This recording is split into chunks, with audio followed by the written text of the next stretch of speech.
Well, I am calling to order the February 9th, 2023 Spokane Park Board meeting. We have all members in attendance except for Kevin Brownlee, who is absent excused, not feeling well. We hope he gets better. Any additions or deletions to the agenda?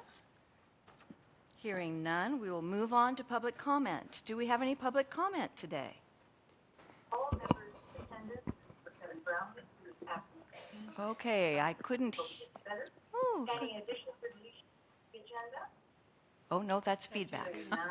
Okay, I'm hearing myself. That's certainly not something we need to talk about. All right, very good. Well, we will then move on to the consent agenda. Park Board members, you see in front of you 5 items on the consent agenda. Is there any member who wishes an item removed for discussion? Hearing none, I will move that the consent agenda be passed as presented. Is there a second? I can second. Thank you, Greta. Any further discussion? All those in favor signify by saying aye, and raise your hand. Aye. Aye. And opposed? All right, the consent agenda passes as presented. Thank you. We don't have any special guests today, although we thank everybody who's in our audience, largely staff, and one past Park Board president. Thank you for that. And we'll move on to our special discussion action items. And the first is the most important item, the nominating committee report and slate. We have in front of us today the new president and vice president nominated. That is Bob Anderson, nominated as president, Jerry Sperling, nominated as vice president, and Garrett Jones, nominated as secretary. So that is the motion. Do I hear a second? I'll second. Thank you, Nick. Any discussion? All those in favor of the nominating slate as presented signify by saying aye. Raise your hand. Aye. Opposed? All right. Mr. Anderson, I presume. Not to quote the Matrix, but that would be me. congratulations. I don't get to pound this yet, though? You can if you want to, just practice. Thank you. So I guess it goes to me now. Now our next item is the proposed 2023 Park Board Committee assignments. Taking input from everyone that put it, that submitted it to the nominating committee, and trying to find at least one new committee that people asked for. So we sent out, or Sarah sent out a list to everyone. I hopefully had a chance to review it. So now would be a time for questions, comments on it before we take a vote on it. Anybody, because we still have a month that we could change it if we need to. Is there anyone that just feels they can't serve as one of the committees you're on? I think it was just an audio Okay. issue. Keep going. If not, then I will move that we accept the proposed 2023 Park Board Committee assignments. Is there a second to that? I can second. Nope, nope, you got it. Christina. Thanks, Bentley. Barb. No, that would be Christina. Thanks, Christina. I saw you both at once. All right. We're excited. Any further comments? If not, then we'll do the vote. All those in favor respond with aye. Aye. Aye. All those opposed? All right, that passes, and thank you all. I appreciate it, and enjoy your new committees. Thanks, Bob. Yeah, thank you. So our next item would be the 2022 Marketing and Communications Report that Fiona has. So it's all yours, Fiona. Thank you, President Anderson. It's a pleasure to be here with you today. Every February or so, we give our annual marketing report that looks back at our accomplishments over the last year and gives a quick look ahead. Thank you, Sarah. Do you want me to drive this, or are you going to flip through? Sure. You tell me what works best. I'm happy either way. Please feel free to interrupt or offer questions in the middle. It'll take about 10 minutes to work through. So our first slide is just a quick reminder of who our team is.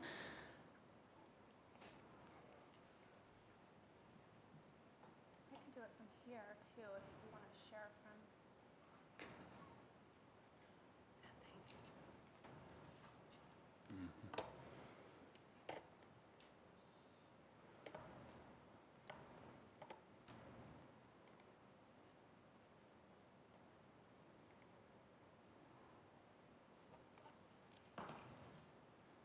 Is that okay, Sarah? Great. So a recap of our team. Amy you gave a great recap last month of Riverfront's efforts. So this will be incorporating, of course, some of what they did as a refresher. And Regan is also a part of the Riverfront team. Josh is a part of our team. And then we have an agency that supports our work, DH, been with us for many years, our great partner. And we also rely on our city communications team for overall guidance and collaboration, web support, reprographics, etc. A quick recap of what our purpose is as a marketing and communication team.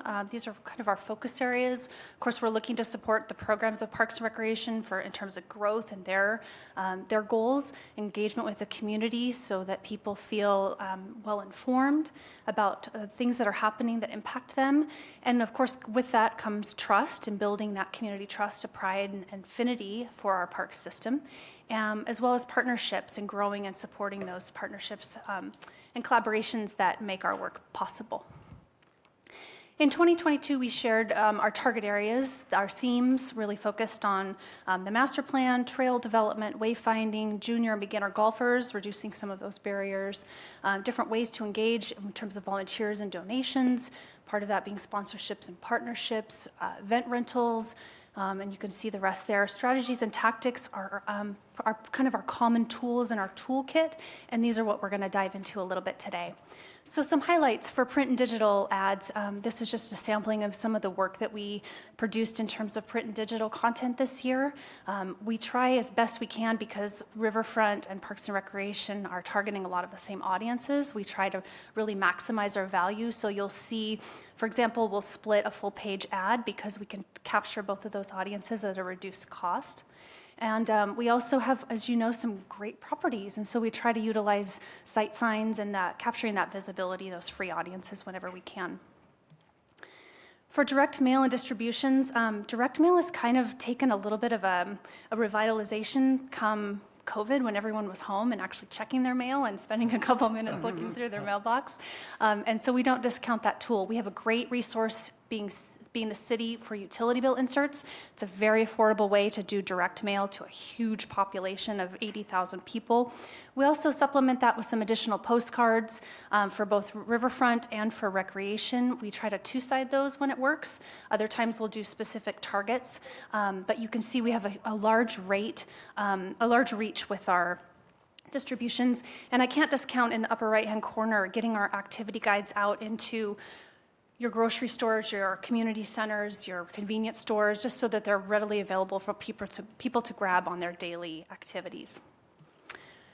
For earned media, this is a huge tool for us, as it is, of course, for a lot of PR agencies, but this is a free way, obviously, to help reach a lot of those goals we talked about in terms of an informed, engaged community.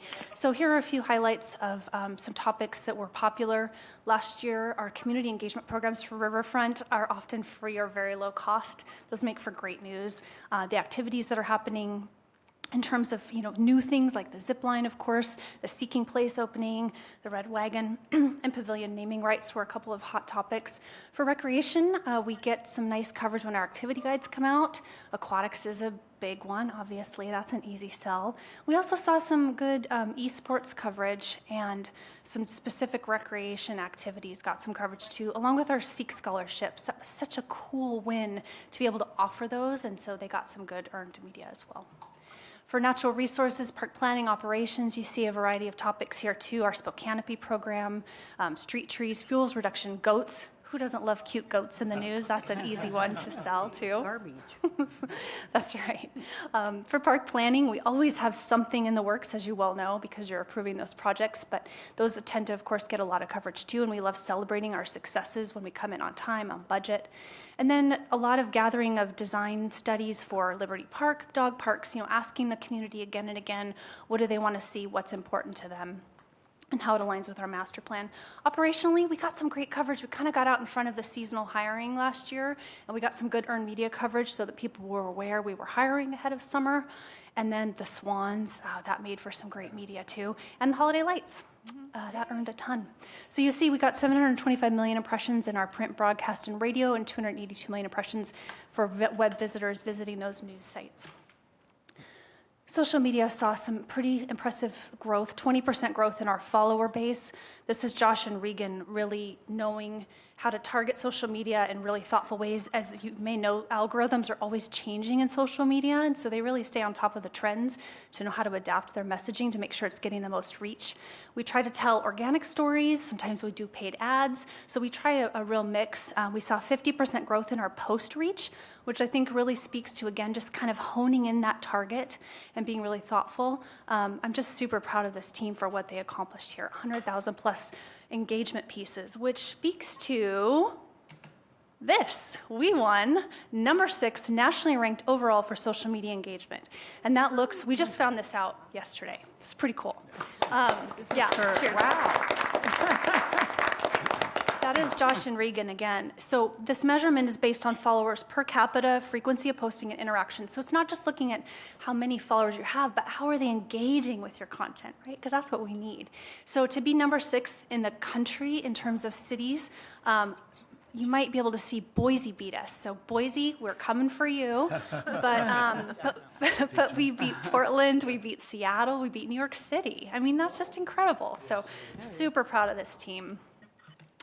In terms of website, we had 1.5 million website visits. I always love talking to the web team because they're like, Parks is number 1 again, you know. But that's great. We love being a popular place. That and utility billing, right, for people to go on the website. But, you know, it's seasonal, too. Our ice ribbon page gets a ton of hits. Our aquatics page is popular. Our golf tee times. You know, we love that we can be that resource for people. Our activity guides, when we publish them electronic only, see a pretty nice spike in terms of how much time people are spending on those, how many eyes they're getting.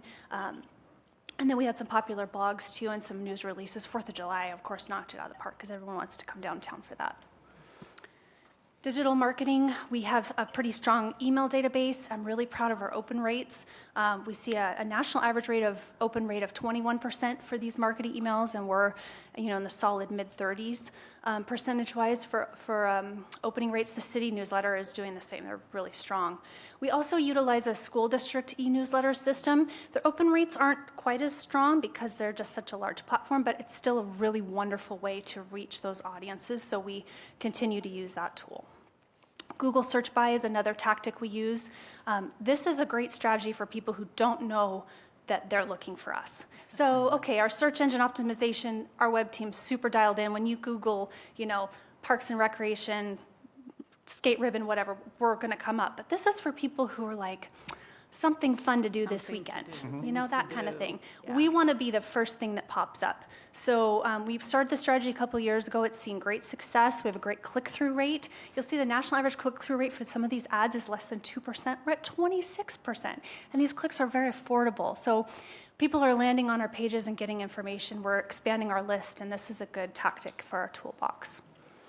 For video and photo assets, this was one of the key areas of focus we wanted to look at because video is king right now. Videos and photo assets, they need to be current and fresh and feel reflective of the program and organic and not staged. So we're continuing to always build out and update our photo and video assets.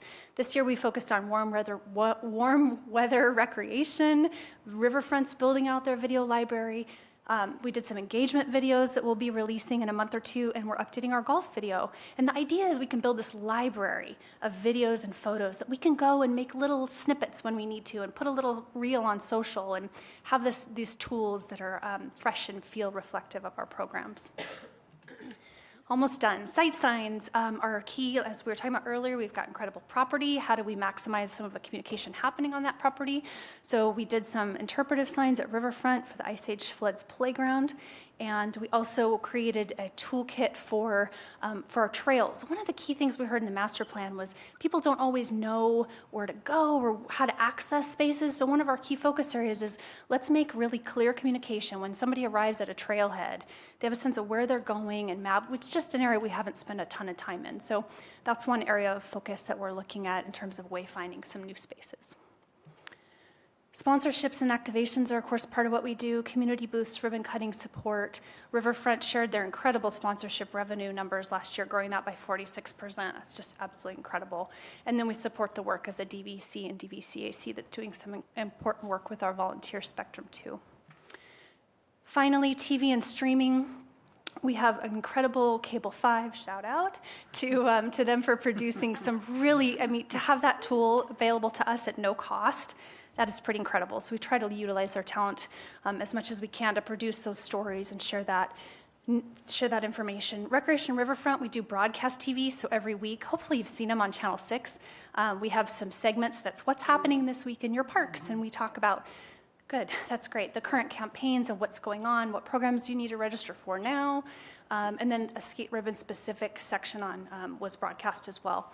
For golf, we also rely heavily on broadcasts. We target some specific golf programming, and we target the evening news to try and capture some of those audiences. We did a great trade deal, and we're also really involved in streaming so that our commercials are being seen by people who are accessing their content, not on their TV in their living room but through all kinds of, whether they're watching TV on a laptop or whatever it may be. So we saw 4.5 million impressions for TV and streaming.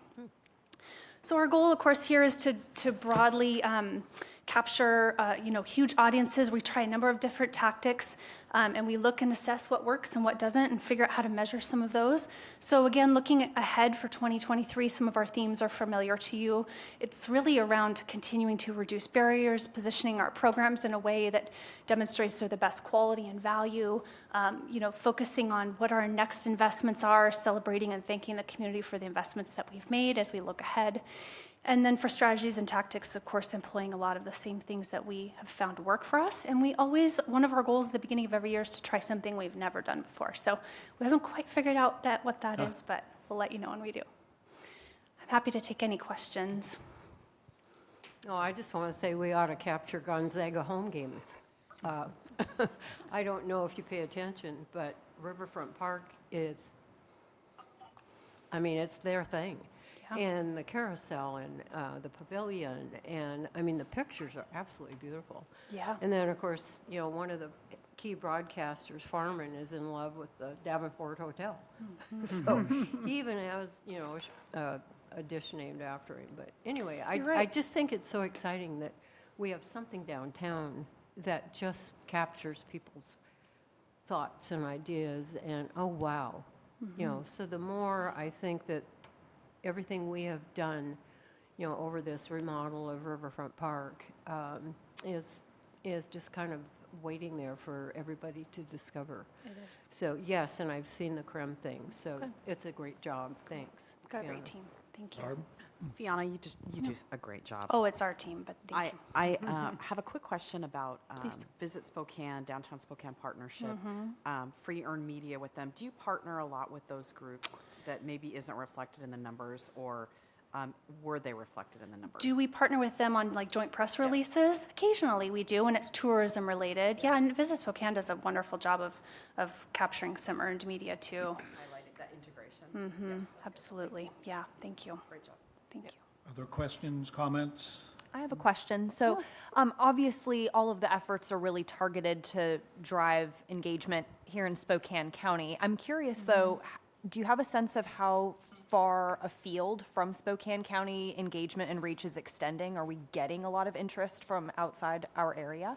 We are, Christina, good question. So some of our programs are really built for the local market. It's hard to target recreation programs, obviously. So you're really speaking more to kind of the riverfront tourism aspect. Yeah, absolutely. A lot of our earned media extends beyond this. Our mailing lists tend to be fairly centrally located.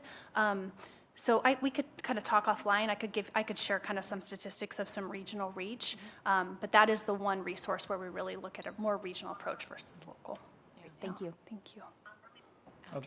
Other comments? Yeah, just one quick question. How much money do you need to beat Boise?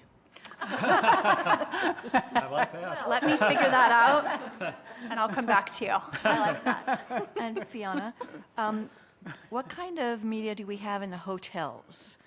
So that when tourists come in, do the hotels have these little pamphlets out in every room or just in the entry areas? Or We used to pay for a service through Visit Spokane to send out our brochures. That is not, I'd have to check with Amy, but I don't think that's something, we don't do that. I don't think Visit Spokane is offering that service right now. We could find out. We could double check. Yeah, it used to be a paid service that we engaged in. Any questions from our virtual audience? can't see the screen. Wherever they are. Yes, wherever they are. Any questions? Comments? Fiona, go ahead. I'll just make one comment if I could, Bob. It's all right. I guess it's okay. It's all right. Okay, President. I Keep preach control of this the a meeting, lot, Bob. and again, we pass a budget every year, and it's amazing of what this team can do with the limited resources that we have. I mean, people are shocked when we say that the marketing and communication budget that we have for our division and the reach that we get. So, again, I strongly believe we have the best marketing communications team in the country, and that's the leadership with Fiona Got a at great the helm. team. So Thanks, thank you. Garrett. Thank you. No, we're very lucky. We're very, very lucky to have the budget and the leadership we have. Thank you. A wonderful presentation you did today, Thanks, everybody. Fiona. Thank you. And I certainly, from the DVC, appreciate all your efforts to handle the video requests we kept throwing at you. Well, I'm excited And to the share numerous those. changes that we kept giving you. Thank you for That's your great. time with that. Thank you, Bob. Appreciate it. All right, let's move to committee reports. Urban Forestry, and Kevin, I believe, was unable to sign in, so Christina, you're... Yes, doing that? I'll be happy to speak on behalf of Kevin. So we met on Tuesday, January 31st. It was a relatively brief meeting. Katie Kosanke gave a wonderful presentation on the 2022 annual report, sharing some of the great numbers, including over 1,400 trees planted last year, 1,700, more than 1,700 volunteer hours, dozens of planting events. So really beautifully done by that team. No citizen advisory report. There will be a 2023 plan coming at our next meeting, which will be on Tuesday, February 28th at 4:15. Questions for Christina? Or? All right, thank you, Christina. Jerry, I guess it's up to you in golf now. Golf time. We did have a very active meeting, and I'll highlight just a couple of things, but we did bring an action item to the park board, and Nick's going to kind of go that one for us. And the reason we brought it for you is the fact that we had an emergency or an unexpected park board meeting, and so we felt very strongly that it would be good for you all to see the progress and the completion, Close. pretty close, at Downriver. So with that, I'll take it away. And first of all, thanks, Nick, because you've got some great shots that show us covered in snow as we move through the mud, and now the grass. So anyway, it's kind of exciting. Thanks. I've been dubbed the marketing guy by our golf staff, apparently, because I take pictures of things. So I'll take it. I'll take it kindly. So I'm here to talk to you about the Downriver Golf Course tree work project. This is obviously something we didn't want to be doing, but something we are doing. The park board approved that contract in January. I'm here to present kind of a hybrid action item for a change order, but also some progress photos to kind of let you know how things are going. And this is an important one to share with our community. So once we got started with this work, you can see we were out there felling trees. And by we, I mean the contractor. And there were quite a few. You can see that a number of the trees were falled. This is a fairway. So this is like crazy that we'd be falling trees on a fairway in a golf course, but the snow was really helpful there. Some of these trees were really solid. You can see the base of these trees looked like, a nice healthy tree, though they were dead standing, and some of them were quite deteriorated, had punky, I'd like to say, something bug infested for a number of years and been rotting. So we kind of saw everything across the board, and we saw a lot of blued pine. So about 2/3 of the trees are blued pine. This is a term that refers to the color of the end grain of the wood. So if you actually look at the bottom of that cut, you can see kind of a blackish blue hue.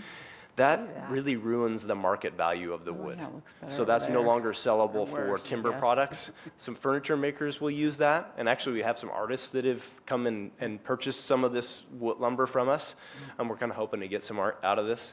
But there was a lot of work happening, limbing these trees, falling these trees. You can see this is kind of all widespread throughout the course during the process. These guys are incredible.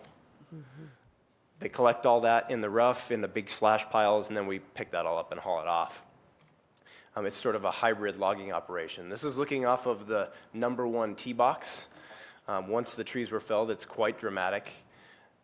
When the ground is frozen, and that's part of this change order, when the ground is frozen, it's really easy to roll heavy equipment around because it's, the ground is hard. It supports the weight of this equipment. When the ground starts to warm up, we start to run into a condition where it requires a lot more labor to deal with moving around. So this is on the number 13 fairway. When you're rolling a piece of equipment across it, we throw a couple sheets of plywood down and we're done. When it starts to warm up, we've got heavy equipment moving around. We need something to do to protect this turf. And so they came up with tires. They actually got this from a local tire shop, old used tires. They were buying them and putting them down on the golf course over sheets of plywood to protect that fairway. You can see that's going all the way across a number of our fairways throughout this project. So that's not work that was included in their bid. So there's an extra there, but the value add to the public, you'll see in a picture at the end here, is that we didn't destroy the fairway, which is important for golf because it's what we're selling. So you can see that there was some added work here to do that. There's also some added equipment associated with this. So we bid this project with skidders. So these are big machines that drag logs across the ground. And if it's frozen and there's a foot of snow, all that works great. You don't destroy the ground. If it's not frozen and it's warm and it was 45 degrees for a number of the days we were out there working, we need to not drag things on the ground. And so we brought on, through the contractor, 2 what they call forwarders that essentially are self-loading log trucks. They go out on the course, they pick up the logs, they put them on the back, and they take them to our staging area. So that limits the damage to the course. It also speeds up the progress of the work. So the change order does include about $38,000 for that material change to add that equipment and to add that tire, and all that plywood. There's also 30 additional trees we discovered during this process. As we walked the course, the yellow highlighted areas you see on your screen are showing the areas, generally speaking, where we had infected trees, dead and dying. As we cut them all down, we sent our experts back out and said, could you just check and make sure we got everything? We had 198 trees initially. We found a total of about another 36 trees that we needed. And they're generally in the same areas we had seen already. It's just that evidence of the pine beetle, those trees are dying over the winter. We're starting to see that, so we're able to just include that work at the same time we're doing everything else, limit the disturbance to the golf course. So we have about 15 trees-ish on our watch list. So far, they're looking okay. We're not taking any trees down that look like they could survive. So we're going to be monthly inspecting. We can handle a few trees here and there if we need to, but the big ones we added to this work while we were out there. The goal here is to get it done before golf starts. Everything is staged. Actually, that pile that you see on the left of the screen is gone now. We're almost completely hauled off. We just have some limbs to grind, a lot of limbs to grind, but everything is off the playable course. So if we opened tomorrow because the weather was good, we could play golf, and these guys are out of our way. They've done a fantastic job cleaning up. You see that pile in the background there? It's a large pile, but they're out of the way. They're going to grind it up. Apparently 3-4 days, we'll have that sucker ground up next week and out of there. So we're hoping by the end of next week to be completely done with this work. Very different place than we were a month ago. So here's some befores. You can tell the trees that are infected because they look dead. They're brown.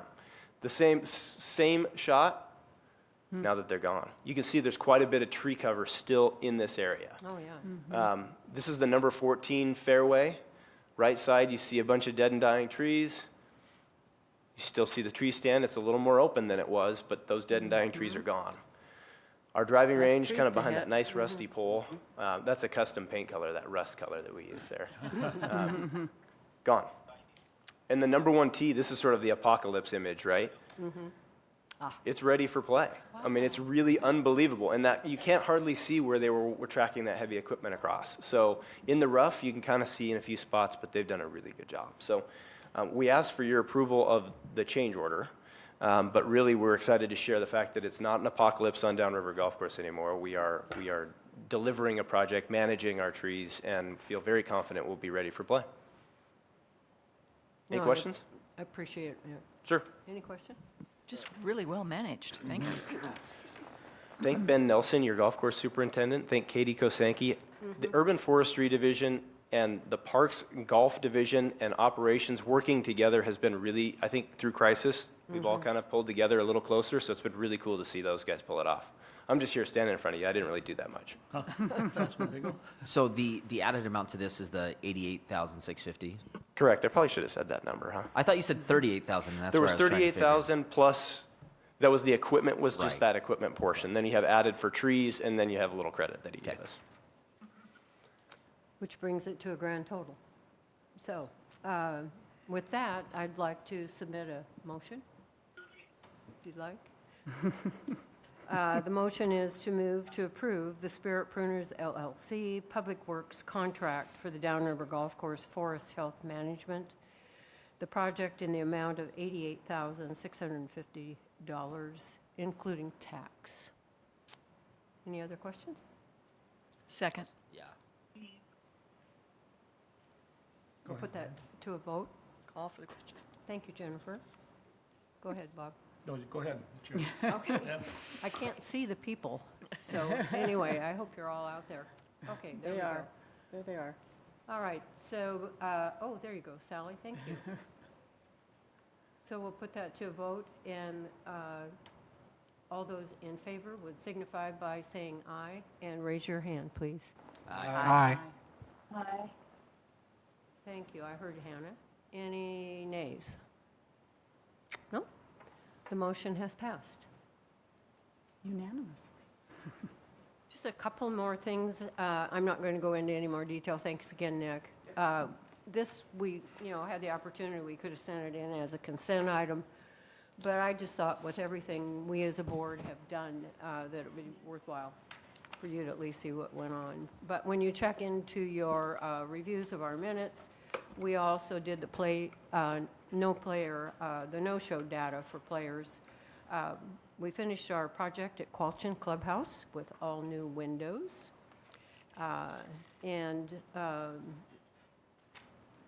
The last thing I just want to pull up here real quick and give another credit to Ben Nelson down at Downriver Golf Course. He puts together what we have is called a blanket of chemical fertilizers, and it's called a value blanket that we use also in parks. So with that, and we bring it to you in February now because it's an important thing that we then have everything ready to go and voted upon, and the products purchased by March. So with that, we will be meeting March 7th, 8 o'clock in the morning. We'll be down here at City Hall. So love to see you. Thank you. Councilman Bingo, you could just join us anytime. Don't threaten me with a good time. Okay. Oh, there's donuts, too. She always says that. Thank you, Jerry, and thank you for all your efforts chairing the golf committee over the years. Nick will be taking over, as I think most of you know, starting next meeting. So let's move on then to the land committee, and Greta, you have an action item. We do. The Land Committee met on February 1st, and we had one action item. It's another type of item we considered putting it on consent agenda, but it's one of those things where we wanted the full park board to learn the history and where we are on the Make Beacon Hill Public project. So Nick is here with a presentation. Hey, everybody. Good to see you. Long time. John H. Shields Park. So we've been working up in the Beacon Hill area for a number of years now to acquire some property, of course, back in, many years now. I want to say it's been a decade that we've been working on plans for Beacon Hill, and it's really cool to see them coming together. One of the tier 1 projects from our master plan, so highest priority for community, was trailheads and soft surface trails. And so over the last couple of years, we've been buying land with the County Conservation Futures Program to consolidate Make Beacon Hill, or Beacon Hill as a whole, between the county and the city. Recently, we were awarded about a $1.06, so $1 million grant by the state RCO office for development of some of that land. We got all this land, nobody can park. So we need a place for them to park. So that's what this helps us do. So we have that $1 million contribution coming this spring. We need to match that money. So we need to be able to deliver a project we're planning for next spring, so that we're going to be in design this year and then delivering next spring. That's about a $900,000 local contribution between the city and the county. So this agreement that you're seeing today will be a part of that. Everything starred here is land that the County Conservation Futures as a program has acquired over the last couple of years, of course with the Park Board's assistance. And then those 2 red circles right down on Upriver Drive, so that's Shields Park and Camp Sakani Park, those are the 2 trailheads that we're proposing be renovated as a part of this project. So that's doubling our parking capacity. That's actually paving these lots. They're dirt now. You'll see some pictures there. It's adding a bouldering playground at Shields Park because we have the Minnehaha climbing rocks, which are super cool if you know how to climb. But if you're 5 and you don't know how to climb, you need a place that you can fall and not, get really hurt. So wouldn't it be cool to have that there? So that's a part of that project. And then a number of support amenities, so water, restroom facilities, things like that. And then power, lighting, just sort of safety improvements. So I'm not going to go at length on design here. I think the only other thing I didn't mention is the Centennial Trail runs on the water side of Upriver Drive. And you have to get from there to these parks. And wouldn't it be cool if a guy on a bike or somebody who's running could go to these facilities, but they have to cross Upriver Drive. So we want to put in 2 pedestrian activated beacons, hit a button, lights flash, you can cross the road with a little safer crossing there. And then, of course, actually making a pathway you can use to cross. There's a Camp Sakani concept rendering for enhanced parking area. The images on the right, you can kind of see that it's dirt and gravel. What you don't see is there's cars usually way up and down Upriver Drive. Super unsafe if you're like riding or walking through there. And it's just, there's a ton of desire for this. So we need to try and meet that expectation. So the agreement today is to allow the county to transfer their portion of the project money to us. So they have a $300,000 or so contribution they'd like to make to this project. They just want to give the money to the city, and that allows us to manage this project. They're really good at buying conservation land. Paul Knowles over at the county is the master when it comes to acquiring property. We don't do that so much. We manage building things, and so that's in our wheelhouse. So he got the land bought. We're going to manage the building. This allows us to streamline those resources. The agreement gives us about 4 years to do this, ending in 2026. If we can't get it done by then, we got to give them their money back. We expect to deliver this most likely the end of next year, so we should be quite a ways ahead of that, but we always want to have some extra in there. As we know, things change. We will be the lead agency. Of course, we'll keep the county in the loop. Camp Sakani will stay owned by the city. Shields Park will stay owned by the county. We have an agreement, too, that says if the county ever didn't want to maintain, they're maintaining Shields Park, and a portion of that's our property for the next 20 years. If they ever said, we're out, we don't want to maintain this anymore, those assets become ours. That's in accordance with our existing agreements. So pretty simple. We want them to give us some money so we can do some work. Any questions? All right. Thanks a lot, Nick. Sorry, apologize. Oh. With the new parking lots that are coming in, do we have electricity running into those parking lots currently? We need new services. Okay. Shields Park has electricity. Camp Sakani does not, though the power's there. We just need to add a meter drop and provide lighting. Okay, and with the state codes and things like that, are we going to have charging stations? So we have not yet been through all the pre-development work. We anticipate we're going to have a couple of electric charging stations. That's a new building code requirement that we're going to have to deal with. What we don't know yet is how many. Yeah. And the other requirement there is everything has to be underground when you're dealing with the state of Washington. We don't like to see overhead power lines. So there's a power pole there. We come down off of it, hit our lights, and then we'll see how many stations we're talking about. Any more questions? I would like to make a motion that we approve the Spokane County interlocal agreement for Make Beacon Hill Public Phase 2 project, the revenue of $300,000. I'll second. Moved and seconded. Any further discussion? No, I'd just like to thank Nick. I'm familiar with that area up there, having spent, time out in the Meade District and looking at the Beacon Hill progress that's been happening for a number of years. And so I think it's just a nice add. I would think it would be a really super addition, and enhance Beacon Hill with their catering and their, conferences and, that type of thing. So I think the more that we establish some involvement in some of these particular places, it displaces some of the community that we don't need up there, if you will. And because a lot of spare areas like that just invite truancy, if you will, or, you know, other happenings. So anyway, I appreciate your efforts. All right, I think we've been seconded, right? Yep. I'll call for the question. All in favor, say aye and raise your hand. Aye. Aye. Aye. Opposed, say nay. The motion carries unanimously. And outside of our action item, we also got an update on the official South Hill Dog Park, which is that a location still hasn't been determined. Hoping to know more perhaps by the March Land Committee meeting, which is at 3:30 p.m. on March 1st at the Sister City Conference Room in the first floor of City Hall, or virtually via WebEx. And that is my report.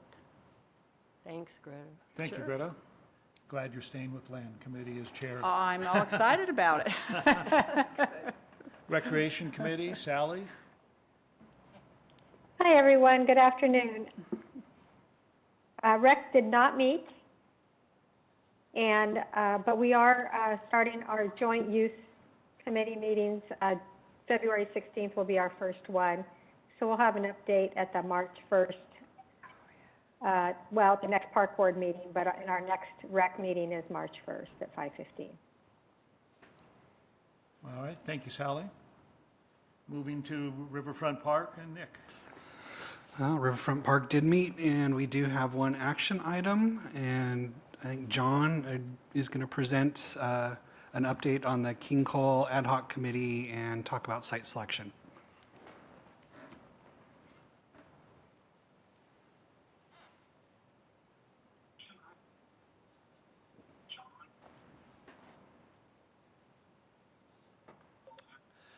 All right, good afternoon, everyone. It's good to be here.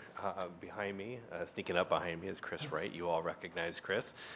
He's also the president of the Friends of Group and our King Cole Commemoration Project team leader. All right, sounds good. So what we're going to do really quick is I want to recap kind of where we've been. I want to take a quick moment to kind of go over kind of the chronology. I don't have a slide here for you. I'm just going to quickly summarize it because we've been working on this process for about a year and a half, believe it or not, since March 11th, 2021, when Jennifer presented the idea for the ad hoc committee. That essentially started this project. And we came back following that. We had a couple bumps in the road as we figure out what direction we're going to go. And we came back to Park Board in November 2021, and Barry Ellison presented his scope, his intent, and the schedule for what would be the path forward for the King Cole Commemoration Project.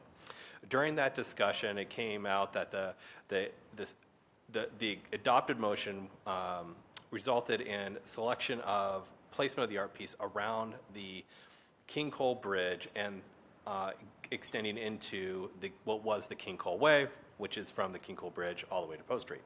So that's kind of where we are. We worked on that project for about a year. And in October of 2022, we ended the project because bids came over too high, and we didn't. And it was associated with the construction of the redevelopment of the King Cole Bridge. So what we did at that point, as we said, we're going to go ahead and make this a citizen-led initiative. At that time, Chris Wright, and you're welcome to jump in here in a second, Chris Wright and the King Cole Commemoration Project kind of joined forces together as one. Chris presented to the board about that initiative and his goal about fundraising and joining with Inovia. So that's kind of the nutshell of where we've been over this last year and a half. So today, we are, King Cole Commemoration Committee has been talking, has had several discussions about how to move forward and where are we going with the art piece. And this is where I'd like to turn over to Chris to talk about what that discussion has been with the committee. Thank you, John. Hello, everyone. And before I begin, Bob, congratulations. Thank you, Chris. And my sympathies. I said the same thing to Jennifer. You have some good experience on either side of you, so you should be in good shape. Yes, so I can't believe it's been a year and a half on this project, but we're still confident that we can move along. Friends of Riverfront Park is the lead fundraiser for this art piece. And we've invited to our meetings the King Cole group, which was actually a separate group. And we basically merged things so that we didn't have too many meetings. And we had our first joint meetings, I guess it was last fall, maybe December or January. But in any event, that conversation is going well. It's good to have everybody there at the table, the KCCP group and the Friends of Riverfront and the people who wear both hats like me. And we had a pretty spirited discussion about what to do next after the public selection process. And we had some folks that really didn't want to, we agreed that we were going to have Friends of Riverfront contract with one artist, work on a design, and come back to the park board with a proposal and get the go-ahead based on that. And with park board members that sit in our group, we were pretty confident that we weren't going to get too far astray of what the park board would like. So we had, as I say, a spirited conversation. And at one end of the spectrum were people that didn't want to limit our artists to any particular location in Riverfront. And fortunately, and by the way, thank you, we borrowed John quite a bit in this process and invited them in. And, at the other end of the spectrum was given 1 point to work on so that they wouldn't run amok on ideas. And out of that, John, working with Hal McGlathery, came up with these 2 sites. We felt it was important to tell the artist where they were going to be asked to design a piece. And these 2 sites seem to be a good compromise between one site and maybe more than one site. And so with that, we're coming before you today to get your blessing on those 2 locations so that we can put out a call for artists, which after today, depending on your action, I would probably put out next week. And get that process rolling. And we would hope to have, some proposals back by summer, if not later. And then what's important for us is to have some kind of rendering, something to work with that we can tell potential donors, this is what we're asking you to support. Get a move along on our donations and, with any luck, have fabrication start by January. So an installation in time for May 2024. A little behind the 8 ball, but it's still very doable. And just a little update, we've raised about $50,000 so far without much effort. We also have a match of $100,000 promised, so if we raise another $100,000. Our overall budget is about $250,000, but it might take a little more to do it. But we're confident that with a little bit of inspiration from the artist, some good ideas on fundraising, that will get over $250,000 in time to sign a contract for the artist, get the fabrication going, and be ready for the anniversary. So, any questions? Good. Oh, thank you. All right, and without further ado, let's talk about the site selection. These are the 2 proposed sites that we came up with. The first one here is the Central Plaza. So the Central Plaza location, it borders the promenade and the Central Plaza. On the screen here, you can see the picture. The pavilion is just off to the left. The promenade is on the right, and the red area is the constrained border. So I say constrained because you would not be able to build outside of these boundaries. We need to maintain the open pathways in and around this area to help support events and emergency vehicle traffic and so forth. So it is a constrained boundary. Just a couple notes about this area. One, the positive, it's a very prominent location. King Cole Commemoration Committee felt like this was an area fitting for King Cole and his contributions to the Spokane community. And so that is a strong choice for them. It has existing lighting in that location, so that might be a potential cost savings.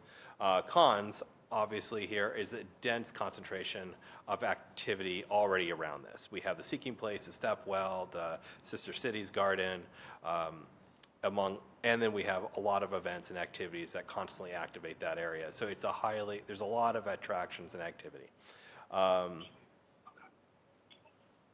It's disconnected from the King Cole Bridge itself. So we have a recognition piece in the park already recognizing, celebrating King Cole. This additional location does separate it from that connection to the bridge. So we saw that as a negative. And then we interpreted it through the lens of the art plan from Meijin in 2018. Her plan had the concept of line of sight in terms of lining up things with line of sight of pathways. And we felt that the tertiary pathways that you see on this photo line up with where that art piece would. So it meets the intent of the art piece, although it is not of the art plan, although it's not on the art plan itself. All right, the site 2 is our original location, essentially, without the King Cole Bridge included in this site. It's set back 50 feet from the high water mark, and it's just at the northern border of the King Cole Bridge. This area has potentially more flexible because it's not as constrained in terms of its location. So this is just kind of an estimate of where it would be. We think that would be approximately 2,500 square feet. However, based on whatever is recommended for the art piece, the size of the piece, and so forth, it would require us to remove at least one tree, possibly a couple trees, to be able to support this art piece. So that's a big negative. It does align with the art plan. This is one of the locations that Meijin documented on the 2018 plan, really because the King Cole Bridge was one of those line of sight pathways that were identified. And it could, if you draw a line right down the bridge, the art piece could be anywhere along that line of sight, would be the concept. And then it also, of course, the positive is it aligns with the existing King Cole recognition, and it makes it a more prominent statement of his accomplishments in Spokane. So those are the two sites. Are there any questions?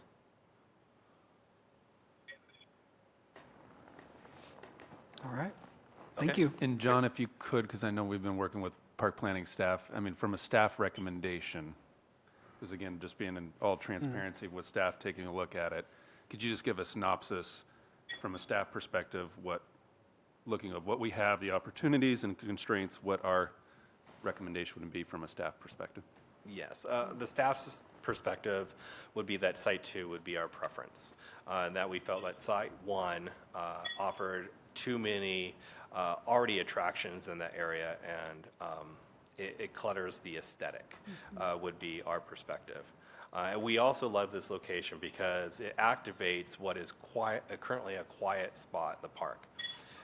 When you look at Riverfront Park at its whole, we have a lot of activity, Central, Havermill. But what we really need to do is we have opportunities to expand, program the park east. And this is a great opportunity to be able to do that. So that's the park's perspective. Thank you. Before we go to a vote, Christina and Jennifer are recusing themselves from the vote because they're very active with the Friends of Riverfront Park. So we still have our necessary 6 voters. So. Yeah, I would just like to piggyback what you said, John, and I mentioned this at Riverfront Park meeting. The intent for King Cole, that we already have the bridge, where I was going with it and why I was in favor of that one as well, is because I thought our objective was to pull from that other side of the park and enhance from the different hotels, and bringing people in and opening that up more. And if we select the other one instead of that one, I think we're, kind of ignoring something that the original KCCP was, I think, really trying to identify, and support that thought process. Because just like you said, we don't get enough traffic from there, and possibly because we don't recognize it. I'm not sure. Just my thought. This is Hannah Kitt. Yes, Hannah. I was wondering what kind of criteria you're going to require the artists to follow. I think you said it's like an open submission where anybody can submit, their idea for what kind of art piece. What kind of parameters are you setting around the submissions? Sure. Thanks for the question. I actually intended to talk about that a little bit. We also had a spirited conversation about how the call for artists would read. The process last year taught us that we had two notions that we were trying to achieve that maybe would not work from in terms of trying to get a suitable art piece. On the one hand, we have the thought that you can never say too much or do too much for King Cole and talk about King Cole. On the other hand, if you know your Expo history, you know he didn't do it alone. And there were some very important stakeholders, and many of them, many people that you can legitimately recognize as part of getting Expo to happen. And so the idea was try and recognize King Cole and at the same time recognize all these other players. And the consensus was we were asking too much of the art teams, that we had to go one direction or the other. And in our group, we decided that it was more important to have an art piece that was iconic, perhaps interactive, readily recognizable, and focused more on King Cole. And if possible, bring in the story about everybody else, but that maybe the story about everybody else could be part of the interpretive signage in the park or some other, amenities in the park. So I'm happy to share the call with the board. I could have done it before today, but actually part of it's in my head and part of it's written down. My job at the meeting was to take the comments of our board and revise our existing call and try and capture the conversation. But I think what I've just said tells you where we're leaning, is something iconic, focused on King Cole, and of course fits our budget of $250,000 in that range. I hope that answers the question. So. Yes, that is helpful. Just as a follow-up, I'm specifically thinking about how we're unsure about the ground conditions in that second location. So I was wondering what kind of materials that you might require artists to use, or is that not part of the parameters? Are you just going to, be open-minded to whatever kind of materials that an artist wants to use? We haven't talked about materials in any of the narrative, but I will tell you that as a former park board member and having park board members in our group, we are extremely sensitive to durability and maintenance. So I don't think we're going to lose sight of that when we have our conversations with our artist. I imagine it'll be metal, but I don't know. After your experience with Stepwell, maybe you'll want to stay away from laminated wood. But anyway, so we're not limiting the artists that way, but I imagine it'll be metal. I just don't know. We want to see what they come back with. So. That's helpful. Thank you. What was the question? No question, I don't think. Thank you. All right, so before I make a motion for this motion, I just want to make very clear, today what we're doing is just saying that the board is supportive of these two locations being the possible spot, giving the board, the committee, an ability to tell the artist these are the two spots, and then they can move forward from there. So we're just saying today that we're supportive of these two spots being the possible location. We're not making a decision on the location today. We're just saying, go ahead and say that these are the two possible locations. Go from there. Yeah, I should clarify. So there is a chance when you go through the selection that we give two locations to an artist. The artist has the choice to choose and put their art piece on either spot. So the ultimate report back to Park Board would be, this is my art piece and this is the site. They're going to be hand in hand. So if the Park Board is not comfortable with either of these sites, then you'll need to make that choice for yourself now, because I would say that there is ultimately a chance that one of these two sites will come back to you, and you won't have really the opportunity to withhold that site at another time. Okay, because I would say these two sites are tied together in this. So what the intention was to give the artists some leeway. Something, right? Right. Yeah. Allow them to have a little bit of creativity in their site selection, and have the site somewhat inspire the art piece. And so we're giving them some choices without giving them just an all-you-can-eat menu. And so that was the philosophy behind this. But when ultimately, if both these sites go forward, the artist will choose. The artist is going to choose the site, and the artist is then going to bring back the site with the art piece to the park board. We'll bring the artist forward. I really don't feel comfortable with that. I mean, I think that wastes a little bit of time, and I think we're on a timeline. I would feel more comfortable if we selected a site, and then flexibility with the artist was given for materials and such. That would be my preference. Okay. Other thoughts? I mean, because that changes the motion and the intent of the motion, I think, at this point. Yeah, Which it may have to actually come back through committee. Yeah, I do too. Yeah. Yeah, I mean, I feel the same way. So in the process of selecting an artist, would we also kind of be selecting the site? If I think an it'd go artist has a backwards, right? I particular mean, I think we'd site? have to just say, this is your site, Right. I think is what you're saying, right? So Yeah. I don't think it has nothing to do with the artist. It's literally, this is where we want you to design at. But under the current motion, would we, but by selecting an artist, would we be? Yeah, basically you'd be at the essentially same, I think you'd be selecting a site and an artist all at the same So we time. might judge the artist based on what site they pick if we, True. if we're in favor of And a not, certain and it site. also, it doesn't, it's not apples to apples, right? If you give everybody the same site and they design, it's not the same as saying, well, they've designed this to this site, but what could they have done over here and vice versa? So I hear what you're saying. Yeah, and the hard part for me is that you could wind up really liking the design, but it's not not liking where on. they want it. Yeah, Because the site, they're so different. yeah. You know, they're going to dictate. I'm out of line there maybe, but yeah, No, this was a little different coming out of committee because of the way it wasn't a choice. We weren't making a choice. We were just opening options, and sometimes we don't typically do that. Right. I'm not saying I'm against it, but it's not something we typically do. But I can make a comment for Robert's rules. Just in general, Right, we would- you can modify a motion on I the dice. understand that. Yeah. but Okay. I don't.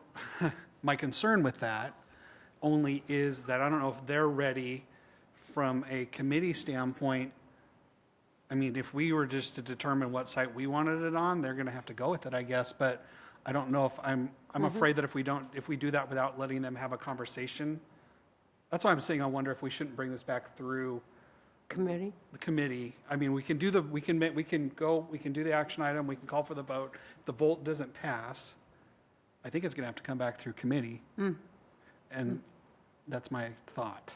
And I mean, Jennifer, Well, okay. and I know you're recusing yourself, Yeah, but so I really can't you say can't much. really say, but You are allowed to change a motion up here. Would you like me to comment on that a little bit? Sure. yeah, I'm just, because then I'm going to have, it's two motions then. Well, I think you have a couple options. If you decide to defer the motion, then I would ask for the park board's advice to how to select a location that would be acceptable. Because we'd go back to the committee and try to define a location, and I don't want to be back in this situation again.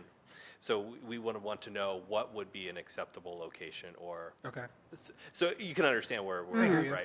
right? So you would rather us make a choice than either do this I would this never. way? I would never tell the park board. I hear you. Yes, I hear you. I'm just trying to, This is, Go ahead. go ahead. sorry, this is Hannah. I think that we should just vote on a location today if we can. I agree. Okay. I know when we Greta? did the Seeking Place, we kind of went through the whole discussion and looked at options, and we did select a site for that. You know, I would be in favor myself of selecting a site. But Greta? I would say we either select a site today, or we ask each artist to propose on both sites, so that we're not forced into selecting a site because we prefer the artist that goes with that site, or vice versa. Yeah. How tight of a timeline are we on, Chris, John, and you guys? I mean, if we delayed it a month to bring that back, or? I can make it work. I would rather get the call out sooner than later, and I might send a call out that just says the park board is still deliberating on possible site locations, and stay tuned. I think it's important to get something out to alert people that we're interested in hearing from them, and I don't want to wait a month for that. But I respect the park board's, thinking on this and trying to be deliberative about a location. I understand that. So that's probably the finesse I'm going to do, is that I'm going to send a call out, but I'm going to be a little vague about location until you guys have made a decision. The idea, of course, was to give the artist the ability to decide what site spoke to him or her, and let them go from there. But if the board's uncomfortable with that, we can work with something else. So. And do you feel comfortable with either site if we were to vote on a site today as opposed to, the other options that are floating there? I have opinions, but I don't want to, have my opinion to control what the group is saying, because I'm not sure there would be a consensus that one side or the other has the full support of the group. I think the only thing I could say about the KCCP and Friends of Riverfront is that the consensus was give the artist a choice, if at all possible. Councilman? I would just quickly add that on this, I think we, making a decision on the site makes a lot of sense. I'm not opposed to having the idea of letting them propose on both sites. And I also don't want to sound like I know a lot about art, but if we're paying somebody $250,000 to do art, I feel like they could be inspired at either location. And so, so I think that we... I know I would be inspired. Absolutely. I'm inspired. Yeah, no, but I think that anybody who is worth $250,000 probably has the artistic ability to make either site work, is the point that I'm trying to make. Right. So, yeah.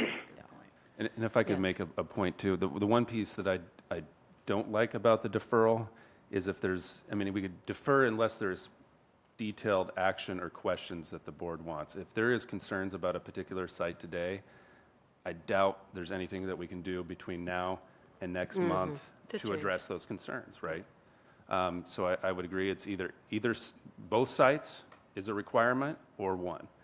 Because another concern that we have, if you leave the option open, now this is just from experience, what are they going to look at? The highest traffic location, and that's what they're inspired on. We will not get many on the other location. Right. It's just a concern, and that's a part of some past experience in public locations around public art, is around the traffic and the volume of traffic. So I would say it's either requirement of both or one site today. I do worry a little bit about the deferral because I don't know what else information from a staff we would need. perspective we could give to keep this project moving. Yeah. Okay. So I think it sounded like, though, the board was more interested in choosing a site than giving both. I think in order for that, then we're going to have to do 2 action items. We're going to have to split it and ask for each site individually and go from there. So I'm going to change the motion as it is in our agenda, and I am going to move to recommend, and we're going to do 2. So I'm just going to do it in the order that it shows on the agenda. Move to recommend the Central Plaza as the potential location or as the location for a King Cole commemorative art piece. Can I speak? Can I speak? That's Hal. Can I? Yes, Hal. Yeah, Hal, you can speak. Go ahead. Well, I don't want to interrupt Nick. I've made the motion, waiting for a second. You can speak.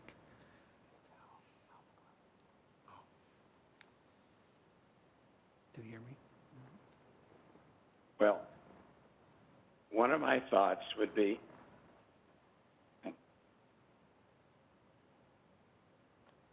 okay, on the one hand, I'm really concerned about the people that are going to do the fundraising for the art piece. And it's going to be more.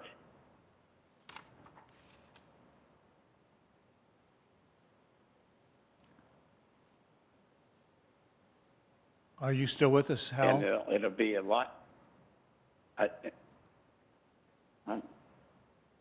think you're kind of breaking up. I'm sorry. It's just it's breaking up. I'm watching it on TV and it's out of sync, so that's why I'm having trouble. I am with you. I'm just.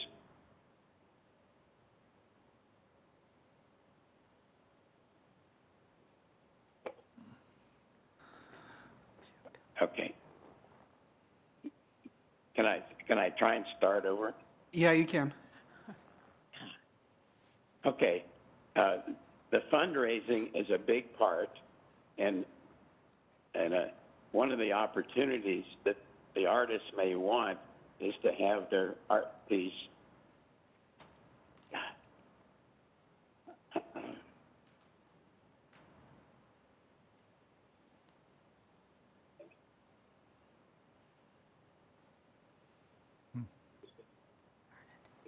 Nick, why don't you tell him to turn off the TV?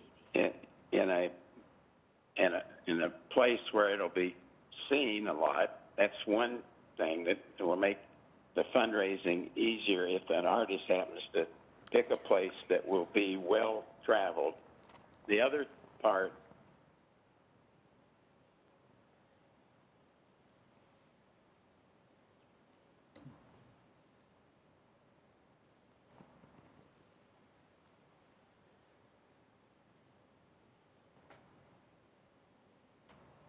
The other part that I'm concerned about is we want to do the greatest commemoration for King Cole, and if it's in an area of the park that's not well traveled and it's not compared to the King Cole Bridge, then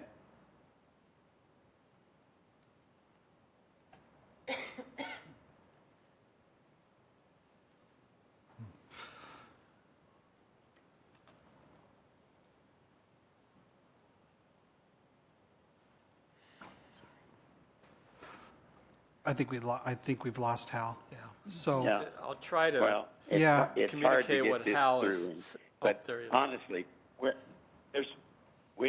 commemorating King Cole with a wooden bridge. We're commemorating Thomas Atkinson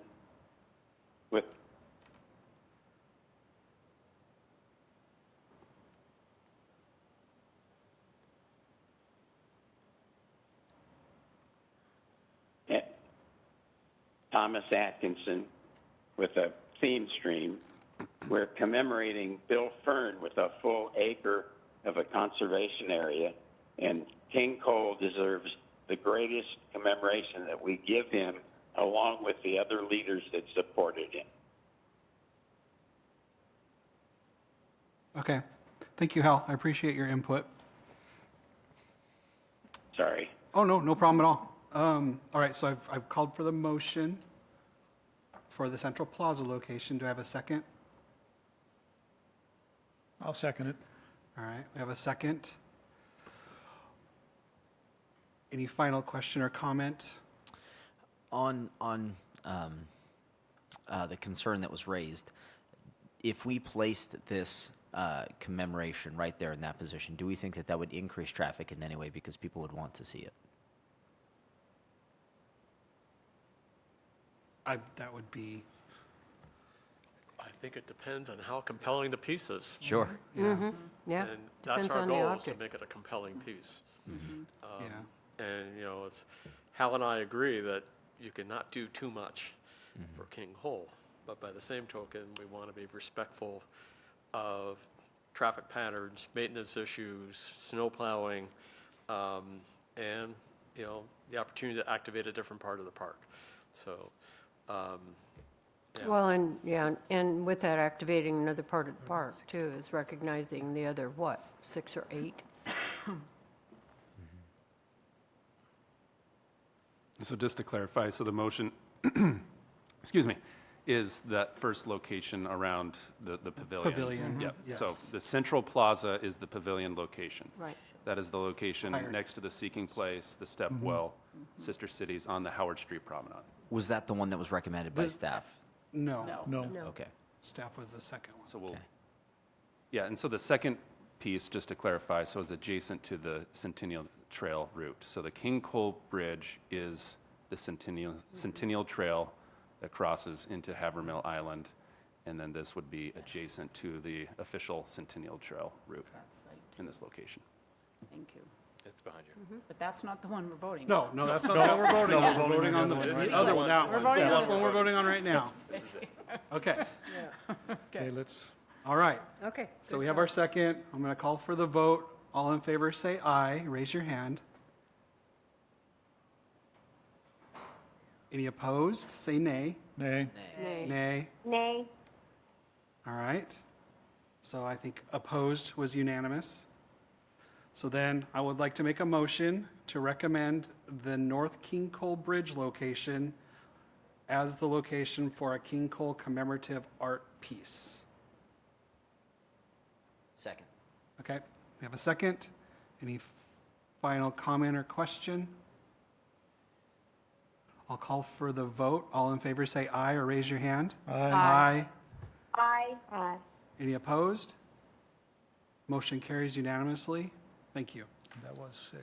That was Thank you, Park 6. Board. We appreciate the direction. Thank you. Thanks, Nick.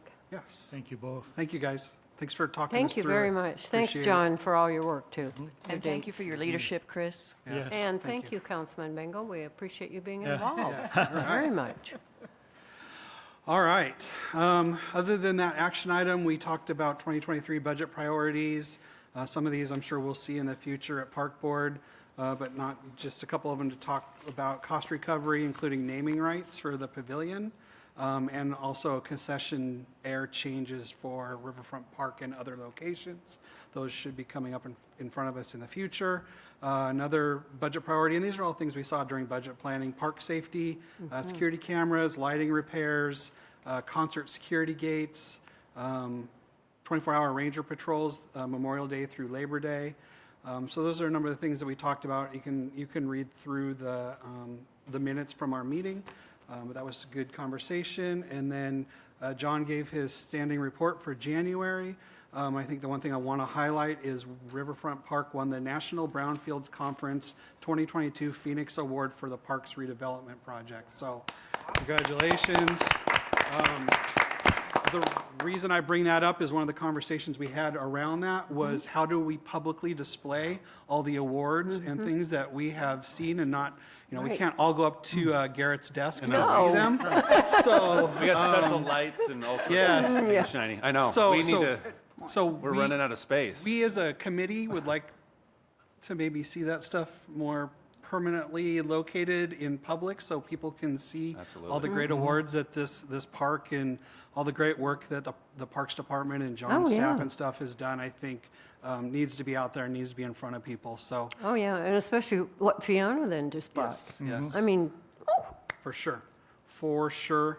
And then if you haven't done the new ring toss at the Louvre Carousel, please go do that. oh, yeah.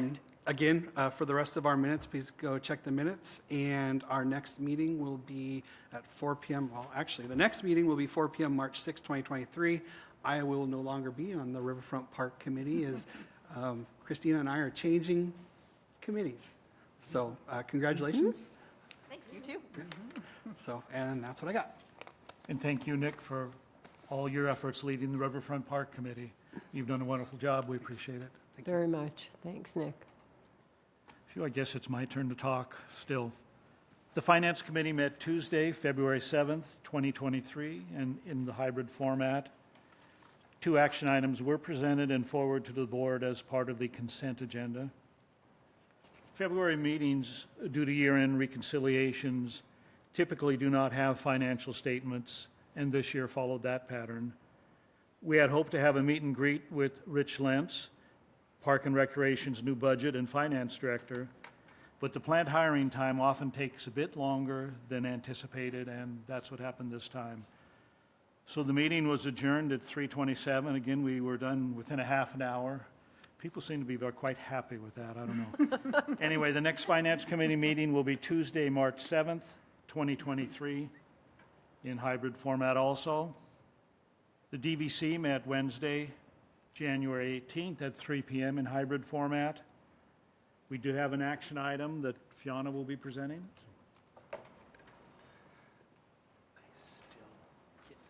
Thank you. You have to call him and ask him. Okay. Anything or email. Okay. Contact. Oh, yeah. You said that to me.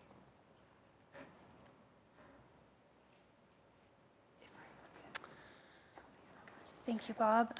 Here today to bring forward for your review a policy that we've never had in place before. It's for our Park Friends groups and our Adopt a Park groups. And I'm going to give you just a little background on what we're doing. We're really developing a kit of parts, and this is one piece of a kit that will be available as we work with these valuable groups. In fact, we've been selected, Kelly and Al and Jen and I, to give a presentation about Park Friends groups and Adopt a Park groups and how important they are at WRPA this year. So a lot of this work that we've been doing will inform that, and I'm sure we'll learn a lot from our colleagues as well at that conference.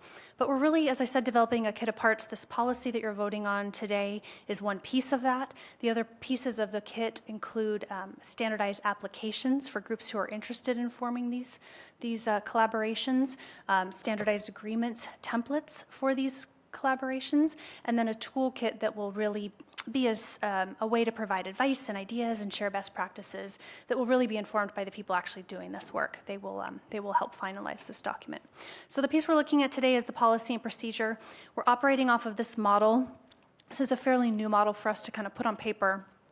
But we've learned a lot over the past couple of years. Groups who want to come in and adopt a park, it's a huge kind of a bite of the apple to take off. So we came up with this kind of 3-step plan to help set us and our volunteers up for success. The first step is just come volunteer with us, even just once. Go pick up litter in the park, help us pull weeds, whatever, maybe lots of opportunities available. Do it at least just once. And if your group is interested in doing more of this, consider adopting your park. It takes just 2 people to form this group, and it would be at least 2 activations a year. So it's a fairly minimal time commitment at least. We always encourage more, obviously, if that's of interest. But we think setting a minimum of 2 does kind of help us. If we're going to enter an agreement, we probably need at least 2 activations a year to make it worth everybody's time. So that's the kind of Adopt a Park model. And if that's working well after 1 year and your group wants to do more, you want to fundraise, for example, you want to partner with us on capital improvements, then we would look at forming a Park Friends group. So that's kind of the 3-tier approach, and this policy outlines that. So the first part is just clarifying that a signed program agreement would be required for these groups, and there's different agreements between, obviously, those 2 disparate groups. Park Friends groups must also have bylaws. We'd provide a sample of those. Tax exempt status, though that doesn't have to be through their own 501c3. They can use a fiscal sponsor. They could use their neighborhood council if their neighborhood council is a 501c3, which several are. It would also require general liability insurance. Again, that can be obtained through the neighborhood council if the committee if the Park Friends group or Adopt a Park group is part of the neighborhood council. But this is a requirement that legal has advised us to continue to have in place as a best practice to protect the city. The commitment, as I mentioned, 1 year for Adopt a Park. We're looking at 5 years for our Park Friends groups because that really is kind of a bigger bite. Collaborative partnerships criteria and the approval process is outlined in this. It just kind of outlines the types of projects we'll work on together. Designated leader is required, so for communication purposes, we would provide, as we do, a coordinator or liaison to support their work, and then just some basic record keeping. We want to be able to know how many people showed up, and we just ask them to keep track of some of that stuff for reporting purposes. So those are kind of what's highlighted in the policy. Again, we worked on this with our Development and Volunteer Committee, our Development and Volunteer Citizen Advisory Committee. We got great feedback from both groups that we had discussion, and then a vote from our DVC to get us here. And of course, we worked closely with legal. Some draft procedure highlights, again, kind of just saying, come volunteer with us once. If it works, do amazing things, share a recap. If you're loving that and you want to do more, here are the steps to become a Park Friends group. So it really does try and outline the procedure for following those steps. Are there any questions that I can answer? Nope, right on. Thank you. Thank you. Thank you, Fiona. In the past, we've had discussions with some people interested in helping parks and maybe creating their own group to help parks. And I think an error in our ways as we talk to them is we would bring up Manitou Park and look at all they're doing. Good job, Kelly. But I think we scared away some people that were interested in helping. And I know a couple of people asked, what does the DVC do? What's the purpose? And a very simple answer is we're trying to build a constituency. We're trying to create ownership because we know what we have coming up sometime in the future, and we want people supporting parks and willing to commit to it. And if we can start with 2 or 3 people volunteering to help a park, and then they decide they like that and they bring in more neighbors, and then they start at the second stage, and who knows, maybe they become the next Friends of Manitou or Friends of the Bluff or whatever. That's what we're trying to create, and Fiona's did a wonderful job, and it kind of reminded me of some of the dog park conversations. There was a lot of input and a lot of blending of ideas, so thank you again, Fiona. Thank you, Bob. Thank you for your leadership on this. Just one comment. There have been, I know of at least one garden club in the town that has adopted a city space. Then they've actually been working on that space for 60 years, and partly because it transitioned to them before it transitioned to the city. So, what we don't want is for citizens to decide to plant rhododendrons in a park without permission. Yeah. Gardening illegally, so to speak, although that, in the grand scheme of things, that's not a horrendous thing to do. But this does help to formalize a relationship with parks that is beneficial and recognizes those garden clubs that have been doing such good work for such long periods of time. So if you are part of a garden group that has been doing something and want to get some more formal recognition of that and keep going, this is that support mechanism for you. Oh, good point, Jennifer. Thanks. Other questions or comments? Then I will move to approve the Adopt a Park and Parks Friends Group policy and procedures. Second. Thank you, Christina. Any other comments? We'll put it to the vote then. All those in favor, respond with aye or raise your hands. Aye. Aye. All Aye. those, thanks, Hannah. All those opposed? Thank you, Fiona, for your presentation. Passed unanimously. The other part that DVC worked on was the Expo Plus 50 activities. And Rick Romero provided an update, including the numerous meetings that he and Garrett have attended with various stakeholders. The Expo Plus 50 partnership resolution, which was a part of this meeting's consent agenda, was a product of these meetings. We've been speaking about how some of the items or some of the progress was on hold until we hired the program manager. And a candidate for that has been identified and selected. The parties are working on finalizing the contract, and an announcement is expected in the near future. I think people will be excited who this person is, so. Any comment on that, Garrett? Or? No, perfect. Thank you. The next DVC meeting will be Wednesday, January 15th at 3 p.m. in hybrid format with the new chair, Jennifer Ogden. All right, we move to, the presidential report. It's not me, it's Bob, but I do want to say thank you very much for the flowers and the recognition. Appreciate it. So the president's report, instead, how about a president's thank you? My goal when I retired from Eastern was to make a positive difference and to give back to Spokane, my hometown. Like many Spokane residents, I was in love with our parks, and I felt any assistance that I could aid would be beneficial. I spoke to a couple friends of mine, and they recommended that I check out the park board. And so as a community member, I attended 4 meetings And that was basically to develop an understanding of what the park board was about and to see if I would fit in. At my first meeting as a board member, I felt welcomed and I saw numerous pathways where I could help. Now, as a board, you have honored me with your vote as president, and I thank you for your trust. Special thanks to Jennifer Ogden, who has been a presidential mentor for me. As vice president during her 3-year term, I have had the opportunity to see her define the role of park board president. I have to admit it's a bit intimidating to see how high she has raised the bar, but I do know she's only a text away, and we've exchanged numerous ones of those over the years. So many of you, while submitting your votes for the officers, you indicated you would like to have a retreat to discuss board priorities and goals for 2023. So I will work with park staff to schedule this retreat. And in closing, I look forward to working with the board, park staff, city council, the administration, and our entire community of passionate park supporters. It will be an honor to serve as your president. So let us move to liaisons. Nick, any conservation futures? Nothing today. Parks Foundation, Barb? Nothing today. Our next meeting's February 22nd. I will say, though, that the Spokane Parks Foundation has absorbed Spoke Fest, so that was in the newspaper recently, with their event, I think, is in July. Very exciting news. So I will report next month. Thank you. And excuse me, I'm going to backtrack just for a second. Kelly, you want to do the presentation on what the DVCAC has been doing? I got so busy talking, I forgot. Thank you, Kelly. Not much to report. We met on January 26th, and as Fiona mentioned, the toolkit that she has worked so hard on will be something that will make a small project within our group to dissect further. We have our representative from the Logan neighborhood who is interested in piloting the Adopt a Park program, so that's exciting.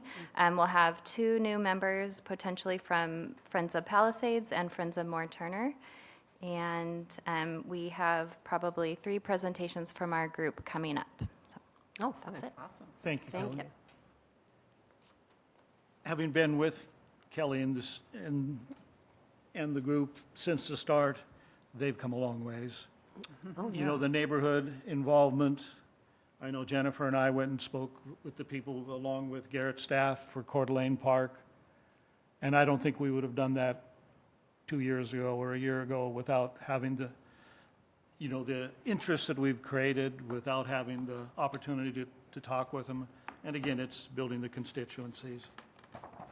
So then we will go to the city council. Councilmember Bingle. I think the thing of note that happened at City Council that affects the Parks Board is we had a presentation on our urban wildfire update from the fire department, and they said that they've been getting some grants and they're going to be doing a lot of brush cleanup throughout the city. And they said that about 80% of what they've identified that needs to be cleaned up is on parks land. So I would imagine that we'll be having some action items from City Council for everybody here to approve or not. So, yeah. Oh, that sounds good. All right, thank you. We'll move down then to Secretary and Director Garrett Jones. Well, thank you very much, President Anderson. And again, thank you, Jennifer, for the 3 wild years that we went through, and your leadership and support as we try things new, outside of the box. If it works, we continue. If it doesn't, we just rethink and retool and move forward. So I'm really looking forward, Bob, of our breakfast meetings moving forward, and in your leadership and moving forward. It's going to be a very busy year for us in Parks and Recreation, and really setting us up for the future. And I want to thank the City Council. So on Monday, discussion item for Urban Experience Committee is we presented the Expo 50 projects. Now this is the special budget ordinance that follows that for the South Suspension Bridge and the connection under Monroe Street Bridge. That will be going on Monday. And so we're already prepared. We're going to advertise for bid for the South Suspension Bridge, I believe, next week. to start that process to get construction going as soon as possible. So great news there. And then speaking of the dog park too, working with the school district, we do plan on a full board presentation, if allowed, in March for an update of where we're at, the countless hours that both sides have spent on this particular project, and then really what are the options moving forward. And then also speaking to a retreat, you will see a doodle poll go out to the entire board early next week. And then I will be working with President Anderson and others on agenda items. If you do have any agenda items or topics that you would like to discuss, please send them our way, and we'll take a look at that. I do want to have a good portion of the meeting have just dialogue from board member to board member. I think that's important. These type of meetings, we don't have that type of opportunity, and some board members have reached out to me just for general topics. So again, I think that'll be very important. And then from a staff perspective, we want to share where we're at on how do we implement the master plan that we just passed and take advantage of the momentum and some of the partnerships that we potentially have out there. Another topic is around cost recovery and fee policy around our recreational area moving forward, and some strategy and policy around how do we set up the best cost recovery model in recreation. And then the other will be the Expo Plus 50, and then I promise this individual is not a ghost, will be present as a program manager for Expo 50 that will be contracted with Visit Spokane, just to give you the framework where we're headed, the opportunities and deliverables moving forward. So with that, into my report. And then, as you know, Rich Lentz with my email starting Monday, so it'll be awesome. Can't thank Mark Buning enough, because he's sticking around through year-end financials and March financials. So super flexible in his retirement schedule. Great. So we love Mark. Yeah, so much. All right, any other comments, Yes, thoughts? I have Jerry? one. Before you all leave the building, make sure you stop out in the foyer, and there's coffee, and there are some very special cookies and things as just to kind of thank you for Jennifer's whirlwind, crazy 3 years. And there's enough that probably you can take one home for somebody. But anyway, and the theme behind this remembrance for Jennifer, too, is I don't think some of you know she raises mason bees. Yeah, you should see her refrigerator.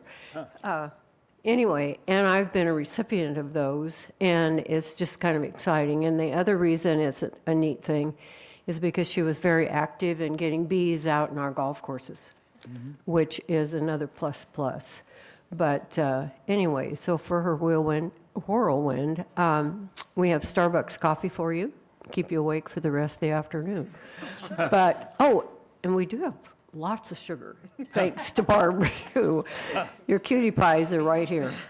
Anyway, just a very strong thank you to Jennifer. As my serving on the board for 4 years now, learned a lot and really appreciate the insight, and the text is always open. Thank you. Thank you, Jerry. You did that a lot better than I was planning to, so thank you. Anything else before we adjourn the meeting at, I have 5:08 p.m., so thank you all. I don't know if we've said congratulations to Jerry for being vice president. Oh, yes. Oh. Yes, so congratulations on that, too. Vice Chair. Thank you, Nick. Yeah, we'll just do great, Bob. Yeah, we will. I will still adjourn at 5:08. JMB. All right, thank you all. Good job. Nice work. Are we adjourned?